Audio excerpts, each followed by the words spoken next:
ये रात सामान्य नहीं थी।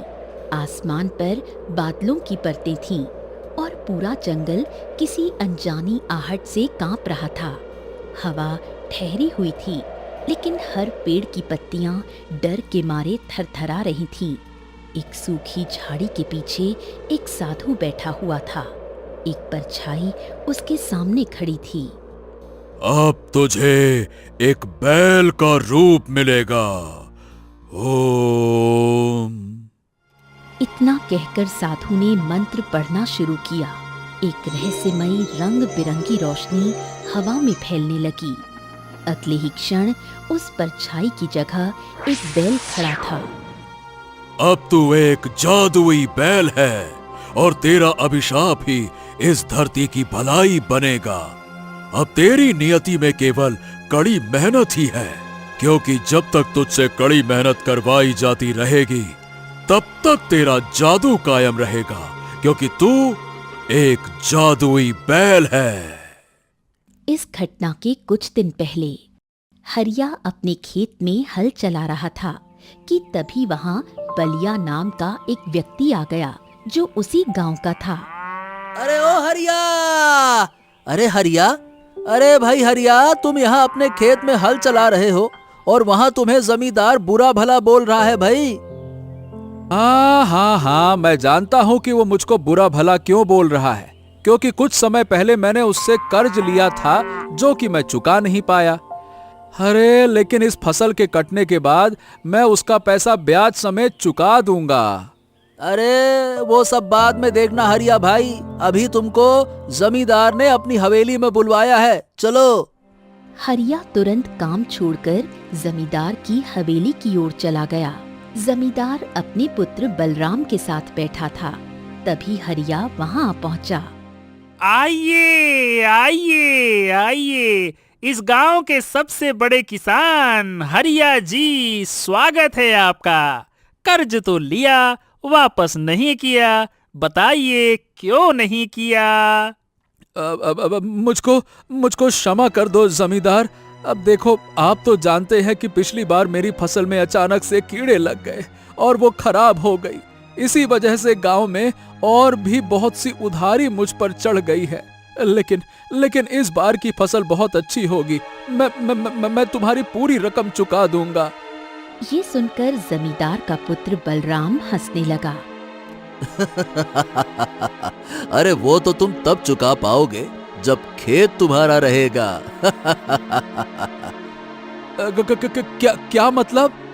मतलब ये है कि मैं तुम्हें शाम तक का समय देता हूँ। अगर शाम तक तुम मेरा कर्ज सूद समेत वापस नहीं करते तो फिर अगले दिन तुम्हें अपने खेत पर काम पर आने की कोई आवश्यकता नहीं है। तुम्हारा खेत हमारा हो जाएगा। हाँ, अरे ये क्या कर रहे हैं आप? ऐसा ना करिए छोटे मालिक सुनिए, मैं बर्बाद हो जाऊंगा। वही खेत बस तो है मेरे पास, ऐसा ना करिए छोटे मालिक, ना करिए। अरे मुझे इस बात से कोई फर्क नहीं पड़ता। इतना कहकर बलराम ने अपने नौकरों से कहा, सुनो रे, उठाकर इसको धक्के मारकर बाहर निकाल दो इस गरीब को, साला भिखारी कहीं का, निकालो इसको। नौकरों ने हरिया को धक्के देकर हवेली से बाहर निकाल दिया। हरिया नम आंखों से अपने घर लौट आया। घर पर हरिया को रोता हुआ देख उसकी पत्नी बिंदिया घबरा गई। क्या हुआ? आप रो क्यों रहे हैं? हरिया ने सारी घटना बताई और कहा, जमींदार के बेटे ने शाम तक का वक्त दिया है बिंदिया। अगर शाम तक उसे उसकी रकम सूद समेत ना चुकाई तो वो हमारे खेत पर कब्जा कर लेगा बिंदिया। ये सुनकर बिंदिया पर जैसे पहाड़ टूट पड़ा। हे भगवान, अगर हमारा खेत ही जमींदार के कब्जे में चला गया तो फिर हम तो भूखे मर जाएंगे। अब क्या होगा? अरे यही तो सोच सोच कर मेरा बुरा हाल हुआ जा रहा है कि मैं करूं तो क्या करूं। मुझे लगता है कि आपको गांव के मुखिया से मदद मांगनी चाहिए। मुखिया एक अच्छा व्यक्ति है, वो जरूर आपकी मदद करेगा। हाँ, ये तुम सही कह रही हो, मैं उसके पास जाता हूँ। तभी हरिया का 15 वर्षीय पुत्र रतन बोल पड़ा। पिताजी, मैं भी आपके साथ चलूंगा। हाँ, नहीं बेटा, नहीं नहीं, तुम यहीं पर रहो और अपनी माँ का ख्याल रखो, मैं अभी होकर आता हूँ। इतना कहकर हरिया सीधा मुखिया के घर चला गया। हरिया को देखकर मुखिया चौंक गया। अरे, तेरा चेहरा क्यों उतरा हुआ है हरिया? इससे पहले तेरा चेहरा कभी इतना बुझा बुझा तो नहीं देखा। मेरी मदद कीजिए मुखिया जी, मदद कीजिए। हाँ हाँ, बता बता, क्या हो गया? अब देख, मुझसे जो बन पड़ेगा मैं करूंगा, बता। मैंने जमींदार से कर्ज लिया था, लेकिन जब चुकाने का समय आया तो मेरी फसल में कीड़े लग गए। सारा गांव इस बात को जानता है और मुझे बिल्कुल भी आमदनी नहीं हुई है। इसी वजह से गांव में और लोगों की भी मुझ पर उधारी चढ़ गई है। तो मैं जमींदार का कर्ज नहीं चुका पाया। लेकिन अब जमींदार के बेटे बलराम ने मुझे धमकी दी है कि शाम तक उसे उसकी रकम वापस चाहिए, वरना वो मेरे खेत पर कब्जा कर लेगा मुखिया जी।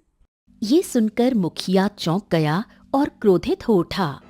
अरे, ये ससुरे जमींदार से ज्यादा तेज तो उसका बेटा चलता है, एकदम नेता बनकर आगे आगे चलता है। जमींदार ने अपने बेटे बलराम को बिल्कुल अपने जैसा बना दिया है।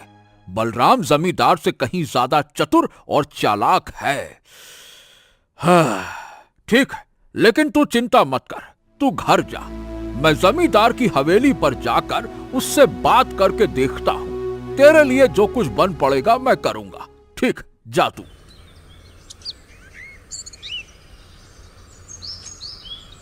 मुखिया सीधा जमींदार की हवेली पर पहुंचा। जमींदार अपने बेटे बलराम के साथ बैठा था।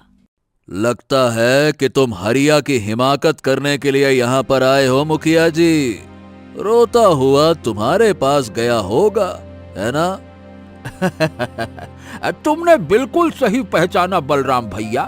अब देखो, तुम तो जानते हो कि हरिया शाम तक वो कर्ज नहीं चुका सकता और उसके खेत के अलावा उसके पास और कुछ तो है नहीं। अगर वो खेत गया तो भाई वो जीते जी मर जाएगा और उसका परिवार भूखा मर जाएगा। अब ये सब कुछ तो उसे कर्ज लेने से पहले सोचना चाहिए था ना। हाँ, मैं गांव का मुखिया हूँ, तुम्हारे पिता के उम्र का हूँ बलराम। देखो बेटा, मेरे लिए कम से कम हरिया को कुछ मोहलत तो दे दो, मेरी बात का मान रख लो। अगर वो मोहलत तक कर्ज नहीं चुका पाएगा, फिर तुमसे जो करते बने, जो बन पड़े सो करो, हम नहीं रोकेंगे। जमींदार और बलराम एक दूसरे की ओर देखने लगे। कुछ देर बाद बलराम मुखिया की ओर देखकर बोला। ठीक है मुखिया जी, हम आपके बुढ़ापे का सम्मान करते हैं, इसीलिए आपका मान रख लेते हैं। मैं हरिया को 1 माह की और मोहलत देता हूँ, लेकिन इस 1 माह तक हरिया के बेटे रतन को हमारे खेत में काम करना होगा और ये मेरी दी हुई रकम की 1 माह की ब्याज होगी।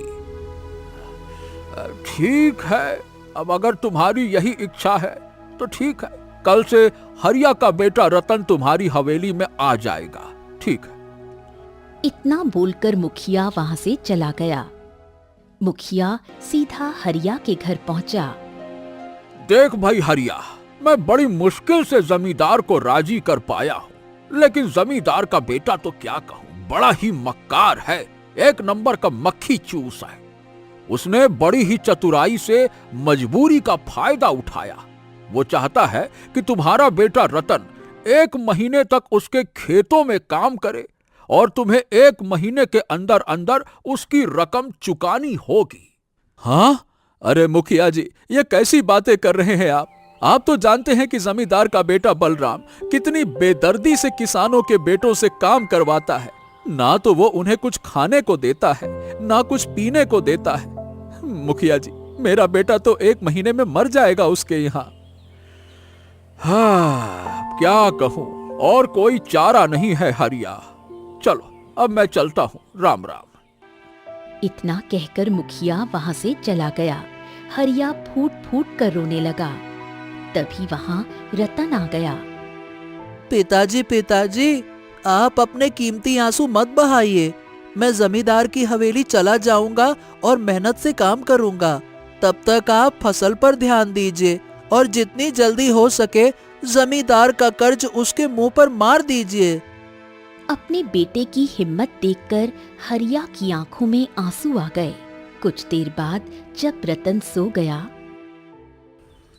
अगले दिन हरिया का बेटा रतन मुखिया के साथ हवेली पहुंचा।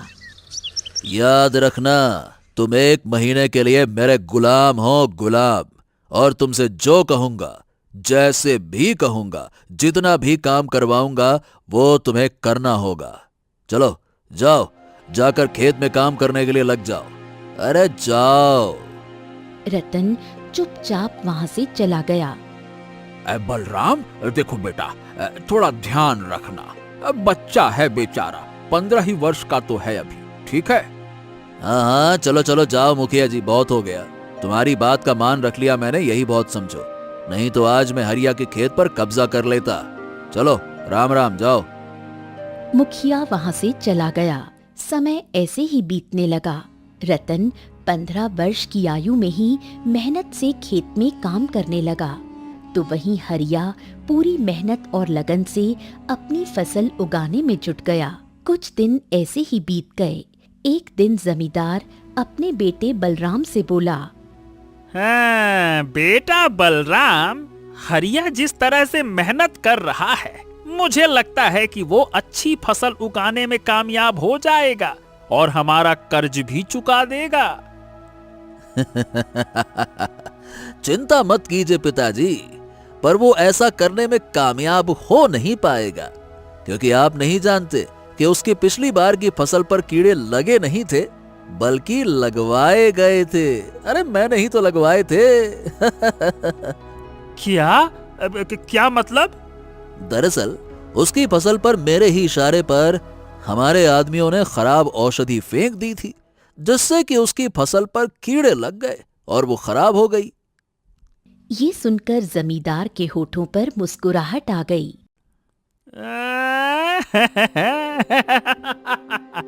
बड़ा ही चतुर है रे तू तो। हाँ, ठीक है, तो इस बार भी तू यही करेगा क्या? इस बार तो उससे भी ज्यादा करूंगा। इस बार मैंने सोचा है कि उसके खेत पर भी खराब औषधि फेंककर उसकी फसल खराब करवा दूंगा। हरिया रकम चुका पाएगा नहीं और फिर उसके बैल पर भी कब्जा कर लेंगे। बैल के बिना वो खेती कैसे करेगा? उसे अपना खेत हमारे नाम करना ही पड़ेगा और फिर उसके बाद हरिया बेरोजगार हो जाएगा। फिर उसके पुत्र के स्थान पर उसे और उसकी पत्नी को भी अपने खेतों पर काम पर लगा देंगे, जैसा कि हम लोग करते आए हैं।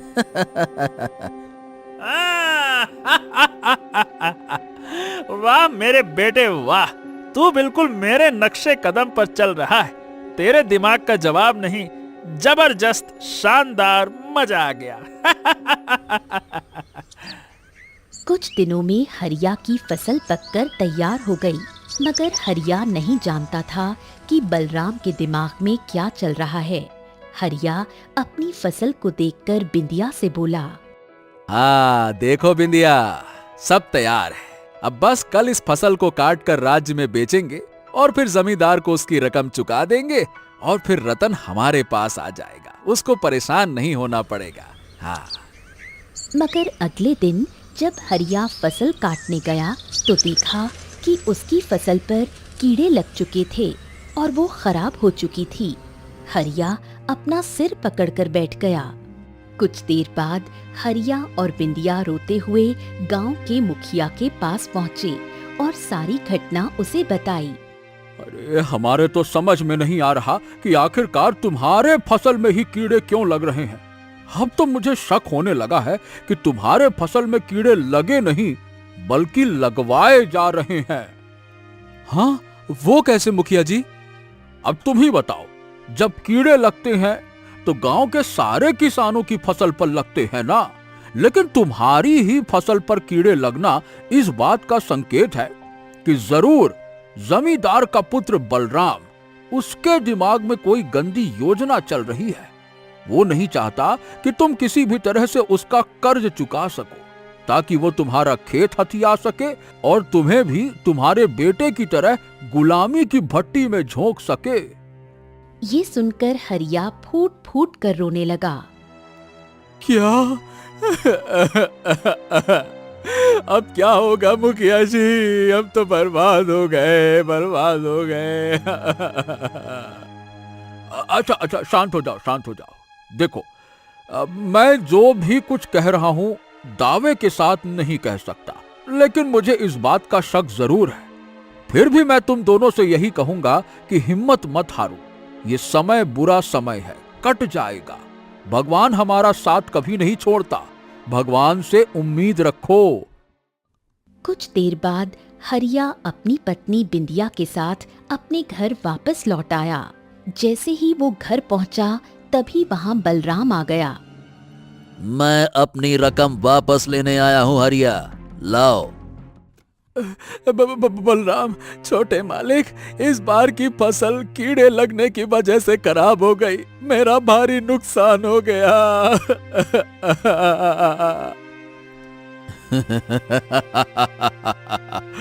तो अब तुम क्या करोगे हरिया? नहीं समझ में आ रहा, क्या करें, बिल्कुल नहीं समझ में आ रहा। कोई बात नहीं, मैं समझाता हूँ। देखो, समझने वाली बात यह है कि अब तुम्हारे पास चुकाने के लिए धन नहीं है। मजबूरी में मुझे तुम्हारा खेत लेना पड़ेगा। ये तुम्हें समझना है अब, बस। तभी वहां मुखिया आ गया। बलराम, बलराम, देखो भाई बेटा, मुझे ये कहते हुए अच्छा तो नहीं लग रहा, लेकिन तुम्हें हरिया को और समय देना होगा। अगर तुम्हें अपनी आंखों पर विश्वास नहीं तो तुम स्वयं देख लो कि हरिया की फसल पर कीड़े लग चुके हैं और उसकी पूरी फसल बर्बाद हो चुकी है। अब इसमें हरिया का क्या दोष, बताओ भला। बलराम कुछ देर के लिए गहरी सोच में डूब गया। ऐसा है, हरिया का क्या दोष? ठीक है, जब इसका दोष ही नहीं है तो मुखिया जी, तुम्हारे कहने पर मैं एक बार फिर से इसको मोहलत दे देता हूं, लेकिन इसे फिर इसकी कीमत चुकानी पड़ेगी, ठीक है? छोटे मालिक, अब क्या चुकाऊं? सब तो मेरा चुक गया है। एक बेटा था, वो भी आपकी हवेली में काम पर लग गया। कुछ नहीं है मेरे पास, कुछ नहीं है। तेरे पास है, तेरे बैल, जिससे तू खेत जोतता है। अब वो बैल मेरे होंगे।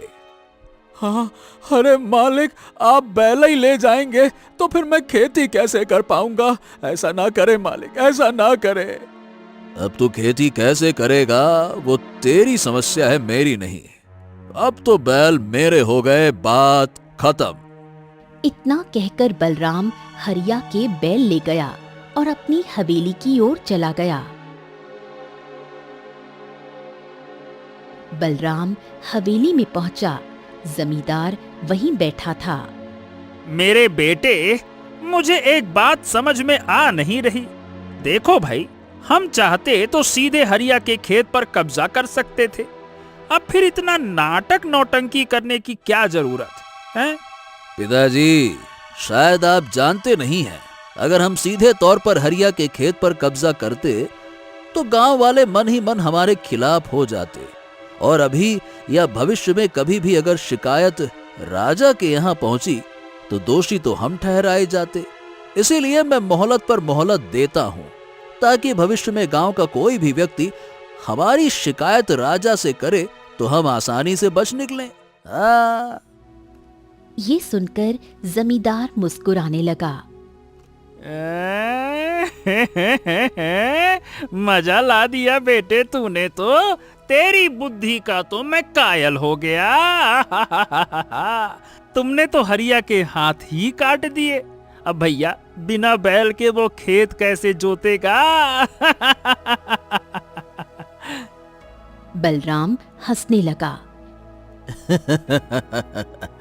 पिताजी, अब कुछ दिन बाद हरिया हाथ जोड़ते हुए स्वयं अपनी मर्जी से अपना खेत मजबूरी में हमारे नाम कर देगा। इतना कहकर बलराम कहीं जाने की तैयारी करने लगा। अरे बेटा, अब कहाँ जा रहे हो वैसे? काफी दिनों से शिकार पर नहीं गया पिताजी, इसीलिए मैं शिकार करने जंगल जा रहा हूँ। कुछ दिनों में लौटूंगा। जमींदार मुस्कुराने लगा, क्योंकि अक्सर बलराम शिकार के लिए जंगल में कुछ दिन ठहरता था। बलराम शिकार करने के लिए जंगल की ओर रवाना हो गया। 2 दिन ऐसे ही बीत गए।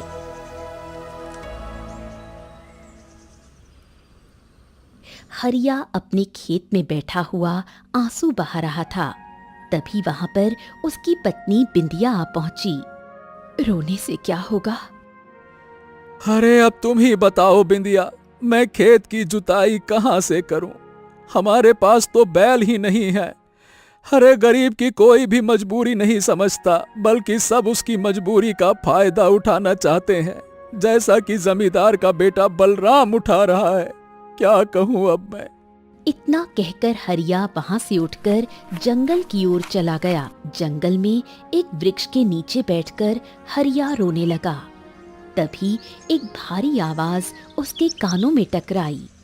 क्यों रो रहे हो तुम? हरिया पीछे मुड़ा तो देखा एक साधु रहस्यमयी अंदाज में उसे देख रहा था। अरे जाइए साधु महाराज, जाइए, मेरी कोई सहायता नहीं कर सकता। मेरी किस्मत में रोना ही लिखा है, मुझको रोने दीजिए, रोने दीजिए। चिंता मत करो, अपना दुख और तकलीफ मुझे बताओ। हो सकता है कि मैं तुम्हारी सहायता कर सकूं। हरिया रोते हुए सारी घटना साधु को सुनाने लगा। अरे क्या कहूं, पहले बलराम ने मुझसे मेरा पुत्र छीन लिया, अब मेरे बैल ले गया। अब ऐसे मौके पर क्या फायदा? ना मैं खेती कर सकता, न कुछ काम कर सकता। कैसे जोतूं मैं अपने खेत? बस इतनी सी बात। वो सामने तो देखो। हरिया की नजर सामने पड़ी तो एक बैल खड़ा था, जो विचित्र रोशनी से चमक रहा था। इस बैल को ले जाओ। ये कोई मामूली बैल नहीं है, बल्कि चमत्कारी बैल है। और हाँ, इसे बिना बीज के खेत में ले जाकर जुताई करना और फिर चमत्कार देखना। ले जाओ। हाँ, बिना बीज के? हाँ, लेकिन ध्यान रखना, इस बैल से तुम्हें बराबर मेहनत करवानी पड़ेगी। ये भले ही जादुई बैल है, लेकिन ये आलसी भी है, इसीलिए ये नाटक करेगा, आवाज करेगा, बैठ जाएगा। अगर तुम इसको डांटते नहीं, हड़काते नहीं, तो इसका जादू खत्म हो जाएगा। हाँ, तो साधु महाराज ये जादुई बैल है? हाँ, और जब ये अपना चमत्कार दिखाने लगे, तब तुम धनवान बन जाओगे। लेकिन याद रखना, कभी अपनी गरीबी को मत भूलना और हमेशा गरीबों की मदद करना। इतना कहकर साधु वहां से चला गया। हरिया खुशी से भर गया और बैल को लेकर अपने गांव की ओर लौट पड़ा। घर पहुंचते ही बिंदिया ने उस विचित्र बैल को देखकर चौंकते हुए पूछा, ये बैल कहाँ से उठा लाए? हरिया ने पूरी घटना बिंदिया को सुनाई। साधु महाराज ने सिर्फ एक बैल दिया, एक बैल से पूरा खेत कैसे जुतेगा? अब देखो, मैं कैसे भी जुगाड़ करके खेत जोत लूंगा बिंदिया। साधु महाराज ने कहा है ये चमत्कारी बैल है। ये बैल कितना चमत्कारी है, ये तो समय ही बताएगा। अगले दिन हरिया अपनी पत्नी बिंदिया के साथ बैल को लेकर खेत में पहुंचा और बिना बीज के खेत जोतने लगा।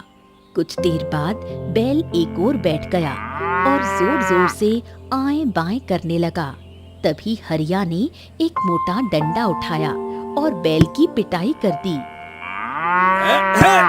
नहीं मानेगा, तेरी तो है। अरे, आपको क्या हो गया? बैल को इतनी बेदर्दी से क्यों मार रहे हो? अरे क्या कहूँ बिंदिया, सही बताऊं तो मारते हुए हमको भी अच्छा नहीं लग रहा। लेकिन साधु महाराज ने यही कहा था कि अगर तुम इसे डांटोगे नहीं तो इसका जादू खत्म हो जाएगा। और मत भूलो बिंदिया, ये एक जादुई बैल है, कोई साधारण बैल नहीं। अगर साधारण होता, राम राम राम राम, मैं कभी नहीं मारता। चल चल। इतना कहकर हरिया फिर से बैल को हाँकने लगा। बैल ने बड़ी मेहनत से बिना बीज के जमीन जोतना शुरू कर दिया। हरिया सुबह से शाम तक बैल से कड़ी मेहनत करवाता रहा। अरे अब तो इसे आराम करने दो। हाँ, तुम सही कह रही हो। हरिया बैल को अपने घर ले आया और बांध दिया। अगली सुबह हरिया और बिंदिया जब खेत पहुंचे तो सामने का दृश्य देखकर दंग रह गए। सामने फसल पकी हुई खड़ी थी। अरे अरे बिंदिया, अरे बिंदिया, चमत्कार हो गया। सही कह रहे हो, मुझे तो अभी भी अपनी आंखों पर विश्वास नहीं हो रहा कि जो मैं देख रही हूँ वो सच है। हाँ, चलो अब इस फसल को काटकर राज्य में बेचते हैं और सबसे पहले अपना कर्जा चुकाकर अपने बेटे रतन को जमींदार के चंगल से छुड़ाते हैं। चलो। हरिया अपनी पत्नी बिंदिया के साथ खेत की फसल काटकर उसे राज्य में बेच आया।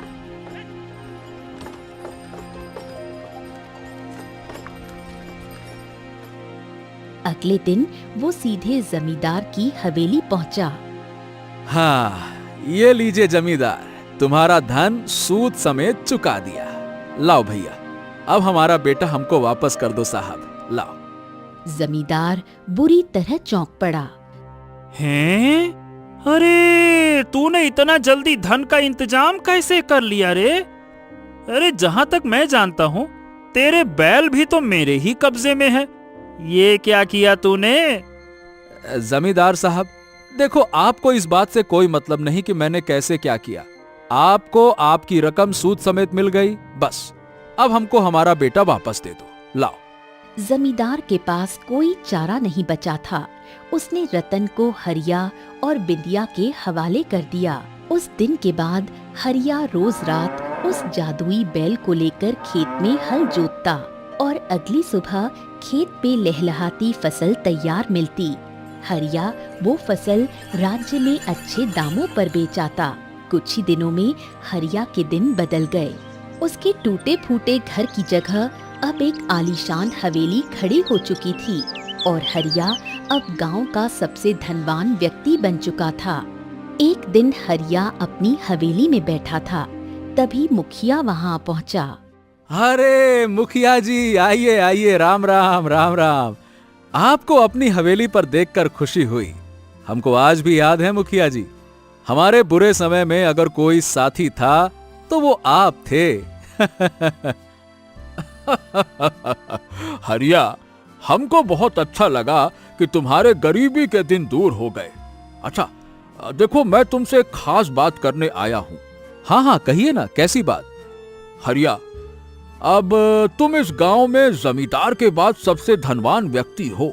मुझे लगता है कि अब तुम्हें उन गरीब किसानों की मदद करनी चाहिए जो जमींदार के कर्ज के चंगुल में फंसे हुए हैं। करोगे मदद? क्या कहते हो? वैसे आप सही कह रहे हैं मुखिया जी। ठीक है, मैं आज ही इस बारे में सोच रहा था। इतना कहकर हरिया ने ढेर सारा धन मुखिया को दे दिया। तो मुखिया जी, ये लो आप, इसे आप उन गरीब किसानों में बांट देना, ठीक है? और उन सबको जमींदार के चंगुल से मुक्त करवा देना। अरे वाह वाह वाह वाह! लेकिन हरिया, अगर ये धन तुम अपने हाथों से किसान को दोगे तो तुम्हारा नाम होगा, गांव वाले तुम्हारा और अधिक सम्मान करेंगे। लेकिन मुखिया जी, ना तो मुझे नाम चाहिए ना सम्मान। इस गांव के मुखिया आप ही थे और आप ही रहेंगे। मैं कभी भूल नहीं सकता कि मेरे बुरे समय में आपने कैसे मेरा साथ दिया था। मुखिया मुस्कुराते हुए सारा धन लेकर चला गया। उस दिन के बाद जमींदार के चुंगल में जो भी किसान फंसे हुए थे वो मुक्त हो गए। उनकी संतानें भी जमींदार के खेतों से रिहा हो गईं। ये सब देखकर जमींदार क्रोधित हो उठा और अपनी हवेली में गुस्से से टहलने लगा। तभी उसके दो साथी रंगा और बिल्ला वहां पहुंचे। अरे मेरे बेटे का कुछ पता चला कि नहीं पता चला रे रंगा बिल्ला? क्या कर रहे हो तुम दोनों? मालिक, जंगल का कोना कोना छान मारा, न जाने छोटे मालिक कहाँ चले गए, मिल ही नहीं रहे। ओह, ये बलराम कहाँ चला गया? कहाँ हो मेरे बेटे? बुरा ना मानिए मालिक, तो एक बात कहूं? हाँ हाँ बोल रंगा बोल। मालिक, बलराम भैया एक बात बता रहे थे कि उन्हें केशव नगर राज्य की जमुना कोठे वाली से प्रेम हो गया है।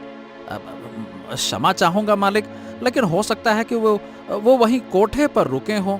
अगर कहें तो जाकर देख आते हैं। अरे अब उसका वक्त नहीं है।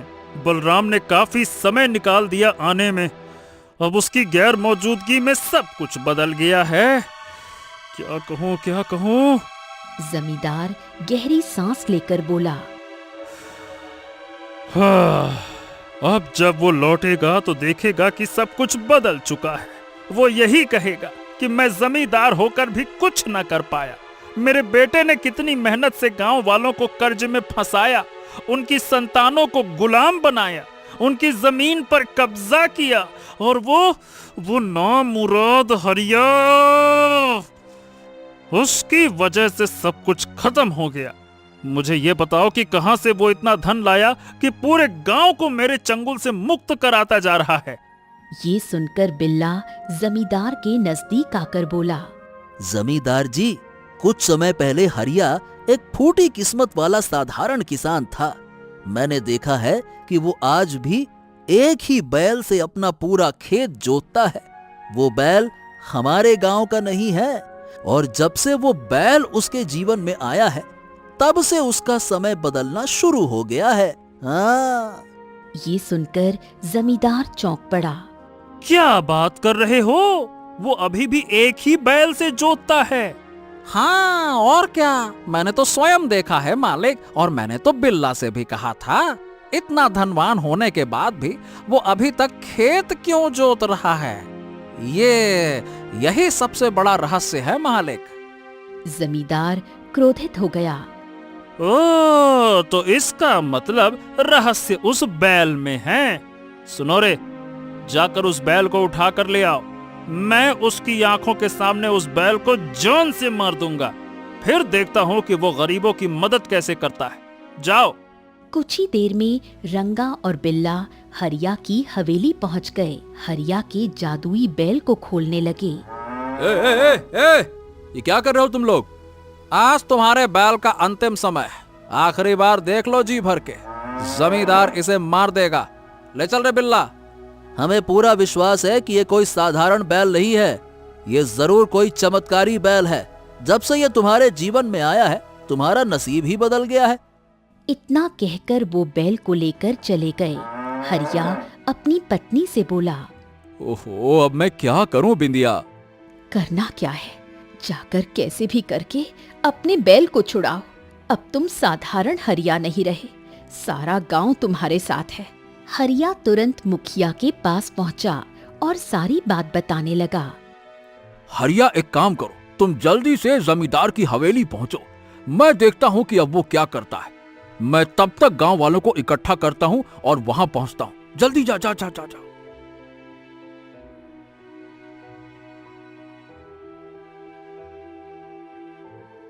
हरिया गुस्से में जमींदार की हवेली पहुंचा। वहां रंगा बिल्ला और जमींदार खड़े थे और बैल रो रहा था। ए जमींदार, हमारे बैल को छोड़ दो। अब मैं पुराना वाला हरिया नहीं रहा। अरे जा रे, ये तो नामुमकिन है। तेरा बैल तो आज मरेगा ही मरेगा। तभी रंग बिरंगी रोशनी के साथ वही साधु प्रकट हो गया जिसने हरिया को बैल दिया था। जमींदार रंगा बिल्ला आश्चर्यचकित रह गए। मुझे देखकर आश्चर्य में मत पड़ो जमींदार, ये बैल मैंने ही हरिया को भेंट में दिया था। क्या तुम वास्तव में इस बैल को जान से मारोगे? हाँ बिल्कुल मारूंगा, और मैं इस बैल की जान लेकर रहूंगा। सोच लो। सोच लिया।